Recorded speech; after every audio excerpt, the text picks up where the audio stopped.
Shalom anak-anak, apa kabar semuanya? Shalom juga untuk papa mama, orang tua yang mendampingi putra-putrinya belajar di rumah.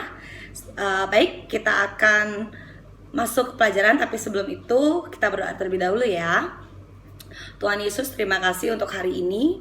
Kiranya hikmat, pengertian, dan pengetahuan daripadamu terus menerangi kami, sehingga kami bisa mengerti dan memahami materi yang hari ini Hamba mau ajarkan, anak-anak dapat mengerti. Terima kasih Tuhan, hanya dalam nama Tuhan Yesus kami berdoa. Haleluya, amin. Oke, hari ini Miss akan mengulang kembali pelajaran di bab 1 untuk kita sama-sama mempersiapkan ujian semester 1 ya. Oke, dari bab 1 yang Miss lihat anak-anak sudah paham tentang interaksi antar ruang ya. Pengertian ruang anak-anak sudah paham. Dan di hari ini Miss akan ulangi soal letak dan luas Indonesia. Kalian bisa buka kembali di buku kalian, buku mozaik ya. Buku mozaik halaman 5 ya, itu nanti kalian bisa baca dan pelajari di buku mozaik halaman 5 ya. Oke. Indonesia ya terletak di tempat yang strategis ya. Dan konsep dari letak ini merupakan konsep dasar dari geografi ya. Jadi kita belajar IPS dalam materinya itu geografi ya, pembelajaran geografi ya. Konsep lokasi atau letak itu berkenaan dengan kedudukan suatu objek dalam permukaan bumi ya. Jadi lokasi Indonesia dilihat dari letak di permukaan bumi. Yang pertama, letak geografis Indonesia. Kalian perhatikan gambar yang Miss Vera sajikan ya. Sesuai dengan letak geografisnya, Indonesia terletak di antara 2 samudra dan 2 benua ya, yaitu benua Asia dan juga benua Australia, dan terletak di 2 samudra, Samudra Hindia dan juga Samudra Pasifik ya. Letak ini menguntungkan Indonesia ya, di mana Indonesia berada dalam lalu lintas perdagangan internasional ya, dan tentu saja ini akan menambah sumber devisa atau pendapatan negara. Yang kedua, Indonesia memiliki iklim muson yang menimbulkan musim kemarau dan musim hujan. Jadi iklim dipengaruhi oleh letak geografis ya. Letak geografis ini, Miss Vera ulangi ya, menimbulkan 3 dampak.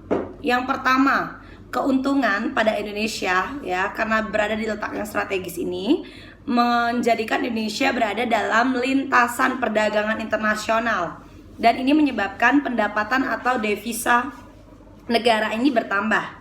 Yang kedua, Indonesia memiliki iklim muson ya, yang menimbulkan ada musim kemarau dan juga musim hujan.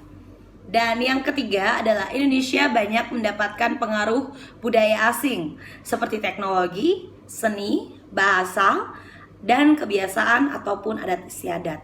Jadi kemungkinan untuk adanya percampuran ataupun adanya informasi, pertukaran informasi dari negara lain jauh lebih mudah karena Indonesia berada dalam letak yang strategis ya. Itu tadi 3 dampak yang terjadi akibat letak geografis Indonesia.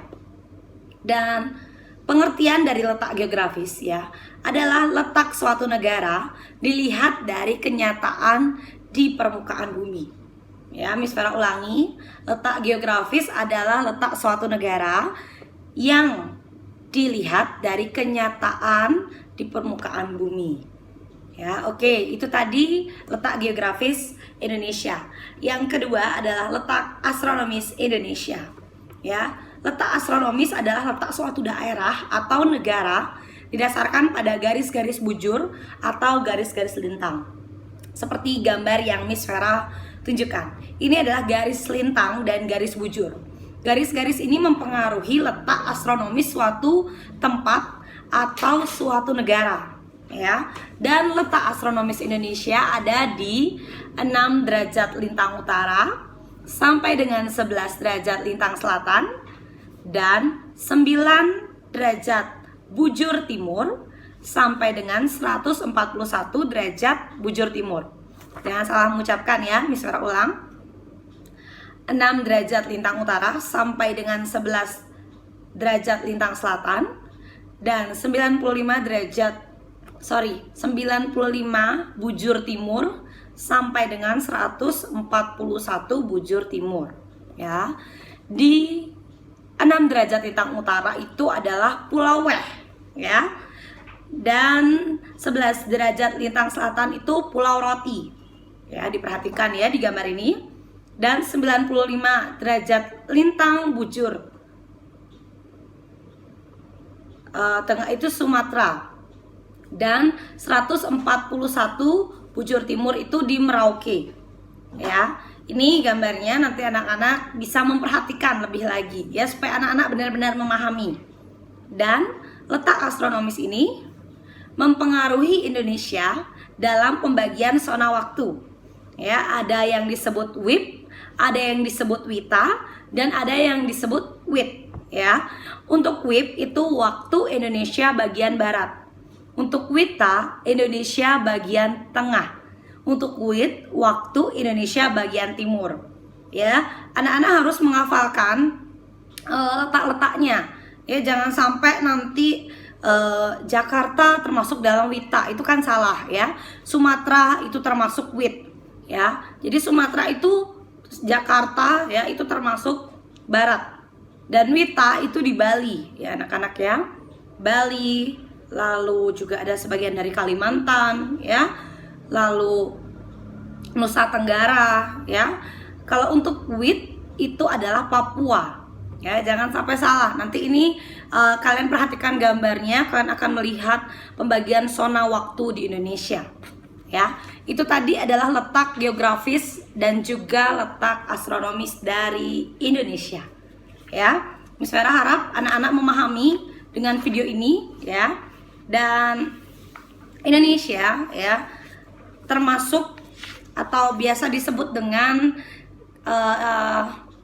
negara maritim ya, karena luas lautan lebih besar daripada daratan. Dan Indonesia juga merupakan negara kepulauan di mana terdiri dari banyak pulau. Nah, perbandingan antara lautan dan daratan adalah sebesar 3:2. Ayo jawab pertanyaan Miss Vera ya. Ini adalah tugas untuk kalian. Dengan keadaan luas laut seperti itu, Indonesia dapat menjadi jembatan lalu lintas perdagangan atau pelayaran internasional, juga memperoleh banyak kekayaan dari kandungan laut. Akan tetapi di sisi lain, laut yang luas tersebut mudah dimasuki budaya asing dan tidak sesuai dengan kepribadian bangsa Indonesia. Selain itu, mudah pula terjadi penyelundupan. Ya. Bisa juga dijadikan sebagai jaringan narkoba, terorisme, dan lain-lain. Berdasarkan fakta tersebut, coba kalian analisis permasalahan seperti ini. Ya, bagaimana cara yang harus ditempuh oleh pemerintah agar tidak terjadi penyelundupan? Lalu, menurut kalian, sebagai anak-anak yang luar biasa, akibat apa yang terjadi bila penyelundupan ini dibiarkan? Ya, nah coba kalian jawab ya 2 pertanyaan ini ya. Misalkan lanjut ke materi berikutnya adalah tentang kondisi iklim Indonesia. Ya, apa itu iklim? Apa itu iklim? Calvin? Apa itu iklim? Mose? Timothy? Raymond? Keisa? Feve? Dan anak-anak yang lain? Ya, iklim adalah keadaan rata-rata cuaca di daerah tertentu yang meliputi wilayah luas dalam periode yang lama. Ya. Nah, kalau cuaca adalah keadaan utara rata-rata, Miss Vera ulang ya. Cuaca adalah keadaan udara rata-rata pada suatu tempat di suatu saat. Jadi tidak bersifat lama. Ya, cuaca itu bersifat cepat dan temporari, bisa berubah-ubah, ya. Lalu permukaan bumi terdapat 4 iklim, ya. Nah, ini dibagi oleh garis khayal ya anak-anak ya. Nah, untuk gambarnya ini Miss Vera berikan ada daerah yang disebut dengan iklim tropika yang terletak pada 23,5 lintang utara sampai dengan 23,5 lintang selatan. Ya, yang kedua adalah daerah iklim subtropika yang terletak pada 23,5 lintang utara sampai dengan 40 lintang utara dan 23 lintang selatan sampai dengan 40 lintang selatan. Ya. Ada juga daerah iklim sedang dan juga ada daerah iklim kutub. Ya, kalian perhatikan gambar ini. Nah, supaya kalian semakin memahami pembagian iklim menurut letaknya, ya. Nah, Indonesia berada di bawah garis khatulistiwa. Itu yang menyebabkan Indonesia masuk dalam wilayah iklim tropis, ya. Dan iklim di Indonesia itu memiliki hal yang khas, ya, dimana ini juga menarik untuk wisatawan datang karena iklim tropis ini tidak terlalu panas dan tidak juga terlalu dingin, ya, sangat cocok untuk orang-orang atau wisatawan pergi untuk berlibur. Nah, ini merupakan keuntungan dari iklim yang ada di Indonesia. Nanti selanjutnya anak-anak bisa baca di buku bonsai kalian kembali dari halaman 5, 6 sampai dengan halaman 7. Ya, kalian bisa tentang iklim supaya kalian benar-benar paham dan menguasai materi ini. Nah, jika ada materi yang perlu kalian sampaikan kepada Miss Vera ataupun tanyakan, silahkan Miss Vera tunggu untuk anak-anak bertanya. Dan satu lagi, ya, berdasarkan persetujuan internasional yang dibuat tahun 1884, garis bujur atau titik nol di Greenwich ditetapkan sebagai titik awal perhitungan waktu internasional yang disebut Greenwich Mean Time atau GMT. Ya, Greenwich merupakan kota kecil di pinggiran London atau Inggris, ya. Ini gambar dari kotanya, sangat indah, ya. Apa kalian rencana untuk pergi ke sana? Sangat indah tentu saja, pasti pengen untuk keluar, tapi di masa pandemi ini jangan dulu, ya. Kita sama-sama berdoa supaya pandemi ini segera berakhir dan semuanya bisa kembali normal. Oke anak-anak, sekian dulu untuk pengulangan materi di minggu ini, ya, dan minggu depan kalian sudah ikut ujian semester, jadi Miss Vera harap kalian semua lebih memahami, lebih mengerti. Miss akan lebih banyak memberikan soal HOTS, jadi tingkatkan kemampuan anak-anak untuk menganalisis. Dibaca kembali bukunya dari bab 1 sampai bab 2, kalian pelajari. Nanti ketika kalian mau bertanya, silakan tanya ke Miss Vera, nanti kita akan sama-sama diskusi, sama-sama mencari jawabannya. Oke anak-anak, sekian pertemuan minggu ini. Terima kasih untuk perhatiannya, Tuhan Yesus memberkati.